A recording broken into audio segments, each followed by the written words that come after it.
Hello, my name is Patrick Brown, Mayor of the great city of Brampton. I'm joined today by Paul Morrison, our Director of Bylaw Enforcement and Legislative Services, along with Dr. Lawrence Lowe, who is our Medical Officer of Health in Peel Region.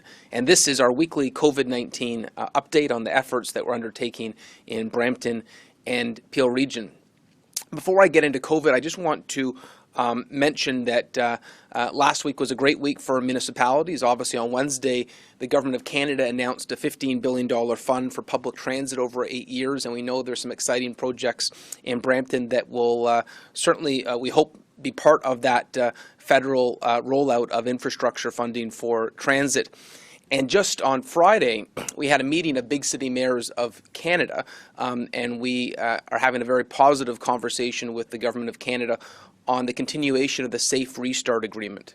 So the first Safe Restart Agreement was in 2020, and it was for shortfalls related to COVID, public health funding, transit funding, frontline municipal workers that are really unsung pandemic heroes. That funding took us till December 31st, and we're continuing the conversation with the Government of Canada and the Province of Ontario to make sure that funding is in place for 2021.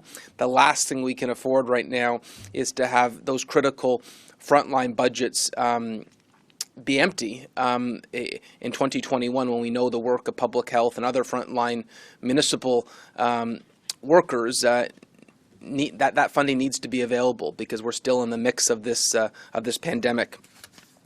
The first thing I wanted to underline today is, there's lots of optimism.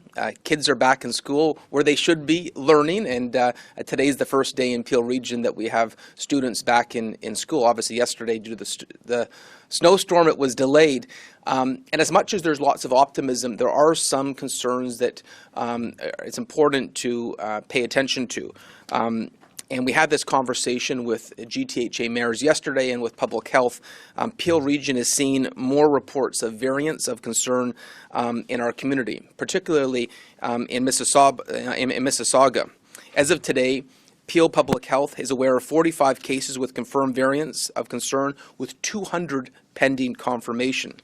5 of the confirmed variants are B1351 South African origin. The other confirmed cases are the B117 UK origin, and these variants are obviously of significant concern. Although the overall numbers remain low, and you're seeing the COVID case counts decline, which is great news, the variants are becoming more of concern, and so we can't let up. We're going to need the public to continue to be diligent because the growth of variants in Peel Region is something that is alarming, unfortunately. And as Dr. Lowe has said, and you're going to hear from him later today, the reopening of our community and businesses, it's critical that we don't have threats. And if variants are spreading at a significant rate, it will hamper our ability to have the reopening of our economy, and I'll leave it for him to speak to that in greater detail. In terms of compliance with the public health guidelines, we continue to see great compliance. And I was a little bit worried. It was Family Day weekend. Sometimes with a long weekend, you're going to see more of a relaxed approach to the public health guidelines. And we saw that in some of the long weekends over the last year. It wasn't the case this weekend. There was only 5 charges under the Emergency Management and Civil Protection Act, only 11 charges under the Reopening of Ontario Act. So thank you, Brampton, for your high level of compliance and taking the advice of public health to heart.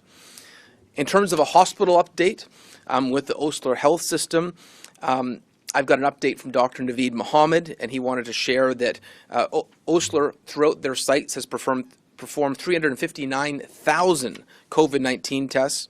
In terms of their current capacity, there are 24 COVID-19 inpatients at Brampton Civic Hospital, 4 of which are in ICU, and a further 14 COVID-19 suspects are awaiting results. And so that's encouraging as well. The fact that we're starting to get more hospital capacity is another positive sign. But we'll hear more from Dr. Lowe on why we still need to be diligent. So on that note, Dr. Lawrence Lowe. Thank you, Mr. Mayor, and good morning.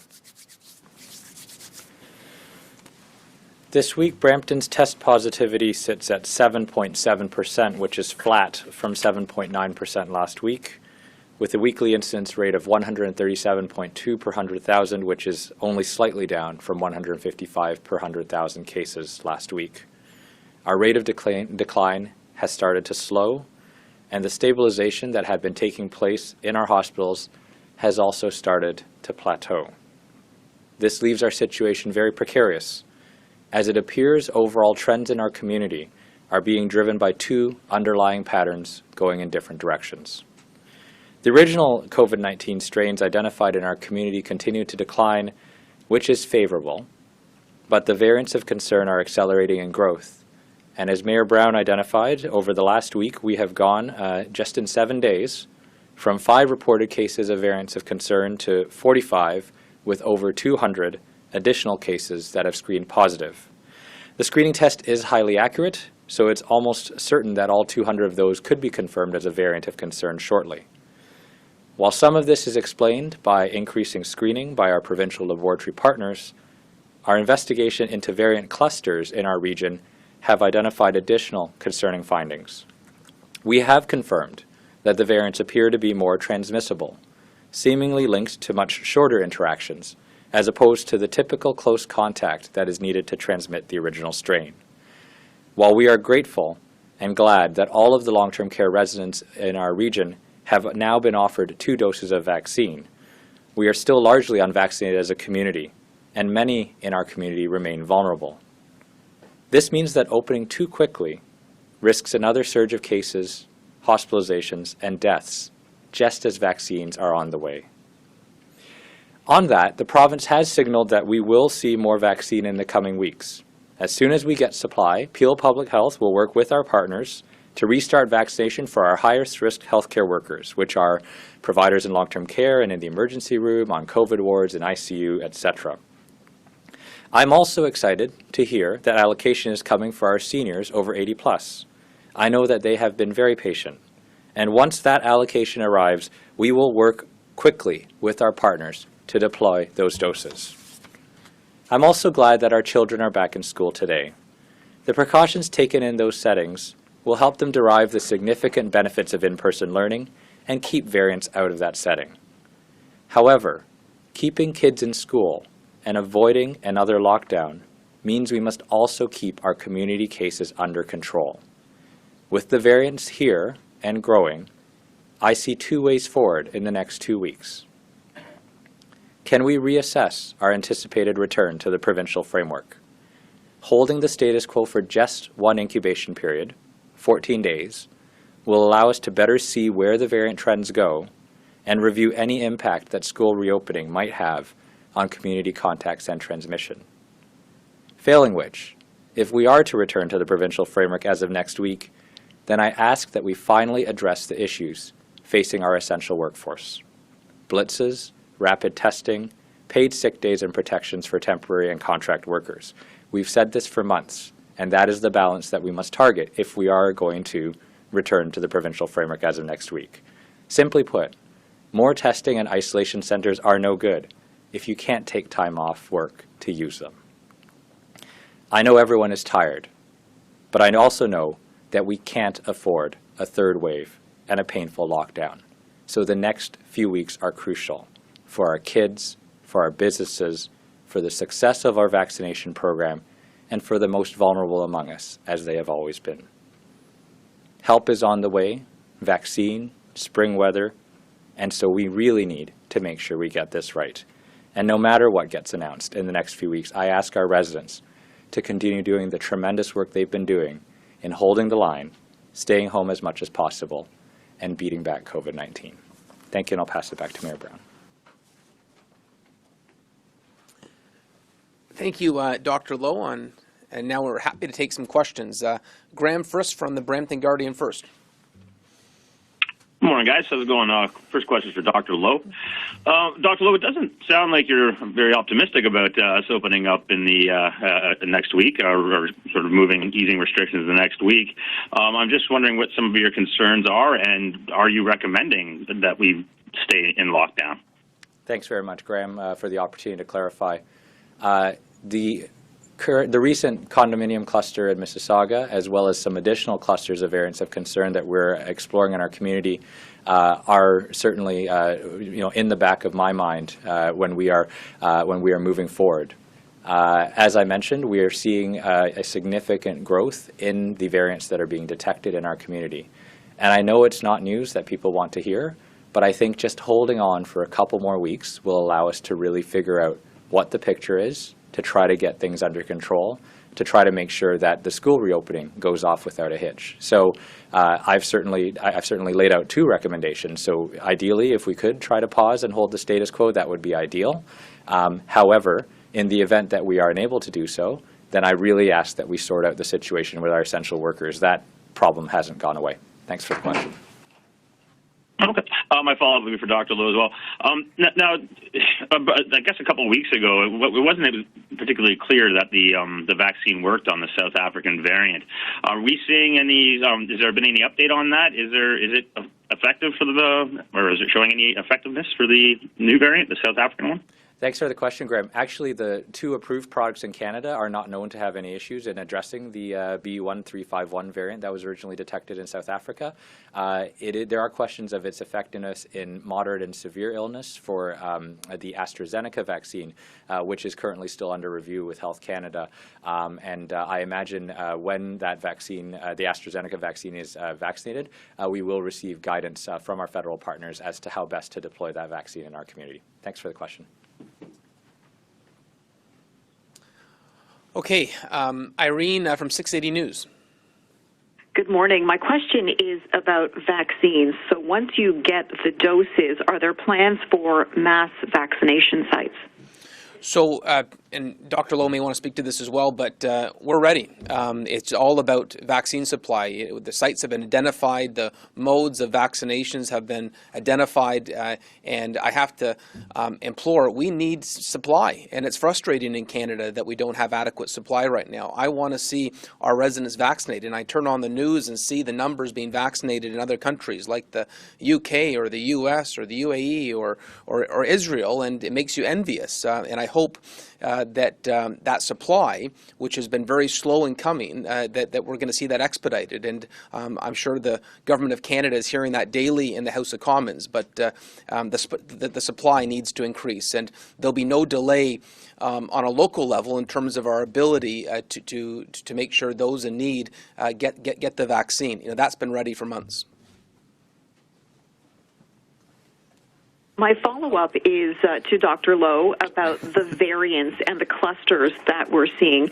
If they can spread so easily in a condo, can't the same be said for school where people are sitting next to each other for hours? Thanks so much for the question, Irene. No, they're fundamentally different because, as you know, in a condominium situation, and especially when people get home, there's a tendency to perhaps let measures slip. At least in our investigation, there's a question around whether mask use was consistent in common areas like elevators, corridors, etc. As you know, with schools, there are a number of enhanced precautions that have been put into place, and there's also automatic dismissal and asymptomatic testing, which act as early warning triggers to make sure that we're able to stay ahead of this. So the school setting is certainly very protected and very controlled to the best of our ability. And honestly, the best way we can protect our school setting is to keep our community levels of transmission down so that there is an introduction into the school setting in the first place. So thank you very much for the question. Okay, thank you, Irene. Our next question is Nikita from the Bramptonist. Good morning. My question is regarding administration of the vaccine. How does Region of Peel Public Health propose to administer the vaccine to seniors at home who have mobility issues? Okay, I'll have Dr. Lowe speak to that. Thanks very much for this question. We are absolutely aware of our seniors at home that have mobility issues. Part of the challenge is with the authorized products at this point in time, both the storage and the handling required there too.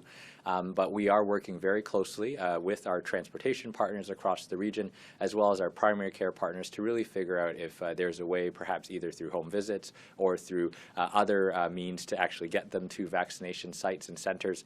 I think that's where our home care partners within the healthcare sector, we continue to explore, and we will certainly have an answer, at least to make sure that those seniors can also be vaccinated, recognizing their risk. Thanks very much for the question.